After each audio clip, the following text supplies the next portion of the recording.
Hello friends, welcome to Vijaya's cooking. Friends, ఈరోజు నేను తక్కువ కూరగాయలతో ఇలా వెజ్ రైస్ చేశానండి.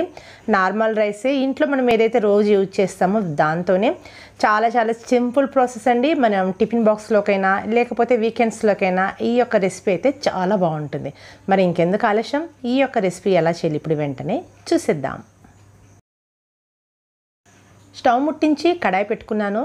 ఆ యొక్క కడాయిలో 2-3 స్పూన్ల వరకు నెయ్యి వేసుకొని దాంతోపాటుగా 1 స్పూన్ వరకు నేను ఆయిల్ వేస్తున్నాను. ఇవి కొంచెం వేడెక్కనివ్వాలి.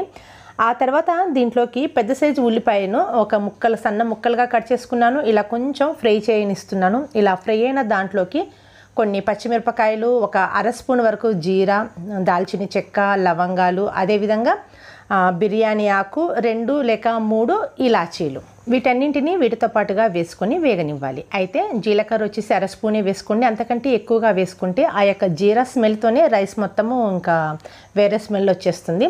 ఆ తర్వాత 1 స్పూన్ వరకు అల్లం వెల్లుల్లి పేస్ట్ వేసుకొని ఆ యొక్క పచ్చివాసన పోయేంత వరకుగా కొంచెం ఫ్రై చేయనిస్తున్నాను. ఆ తర్వాత 2 మీడియం సైజ్ టమోటాలను సన్నటి ముక్కలా కట్ చేసుకొని వేసుకుంటున్నాను. ఆ తర్వాత పెద్ద సైజు బంగాళదుంప 1 వేసుకున్నాను. ఆ తర్వాత ఇవి ఎండు బఠానీలండి, రాత్రంతా నాననిచ్చి ఆ తర్వాత 1 బౌల్ అంతా వేసుకుంటున్నాను. మీకు అందుబాటులో ఫ్రోజన్ మటర్ కనుక ఉంటే వేసుకోండి. ఇప్పుడు పచ్చి బఠానీలు సీజన్ కాదు కాబట్టి నేను ఎండు బఠానీలు నానబెట్టి వేసుకుంటున్నాను. పచ్చి బఠానీల సీజన్ కనుక అయితే అవి పచ్చి బఠానీలు వేసుకుంటే ఇంకా చాలా బాగుంటుంది.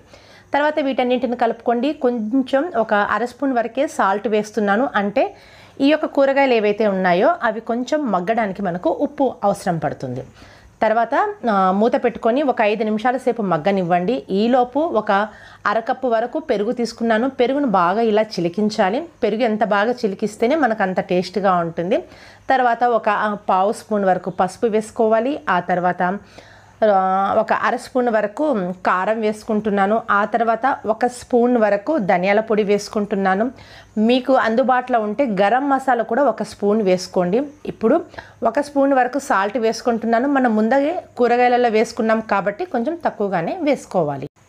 బాగా బీట్ చేసుకోవాలి. మనం ఎంత బాగా బీట్ చేసుకుంటే మనము ఈ యొక్క కర్రీలోకి వేసిన తర్వాత ఇది పగలకుండా ఉంటుంది, లేకపోతే చిన్న ఉండల్లా ఏర్పడుతుంది. ఆ తర్వాత బాగా బీట్ చేసుకోవాలి. 5 నిమిషాలకి ఇవన్నీ మగ్గిపోతుంది. ఇప్పుడు ఈ యొక్క పెరుగు మిశ్రమాన్ని దీంట్లోకి వేసుకొని ఆపకుండా 4-5 నిమిషాలు చూయించే విధంగా కలుపుతూనే ఉండాలి. మీరు ఏమాత్రం ఆపినా, మంటను తక్కువ చేసినా ఇవన్నీ మనకు సన్నగా పెరుగు అనేది పగిలిపోతుంది, చిన్న ఉండల్లా ఏర్పడుతుంది. చూడండి.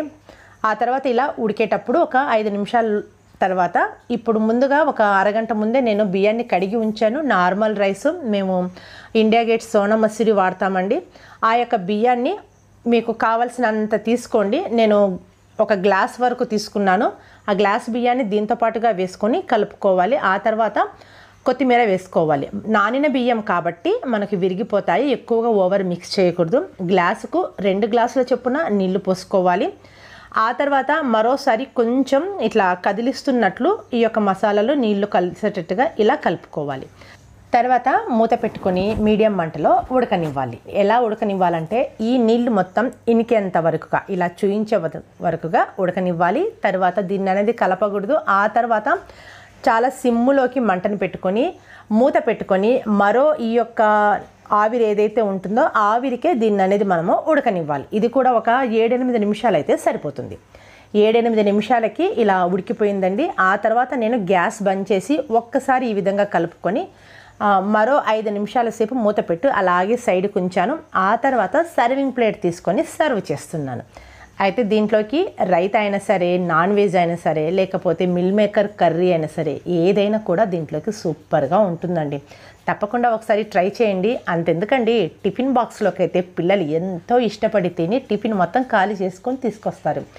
మరి తప్పకుండా ఒకసారి ట్రై చేయండి. ఎలా వచ్చిందో కామెంట్ చేయండి. ఇంకా నా వీడియో చూడాలి అనుకుంటున్నారా? అయితే సబ్స్క్రైబ్ చేసి పక్కనున్న బెల్ ఐకాన్ని తప్పకుండా ప్రెస్ చేయండి. ఈ వీడియో నచ్చితే లైక్ చేసి షేర్ చేయడం అయితే మర్చిపోకండి. Thank you friends.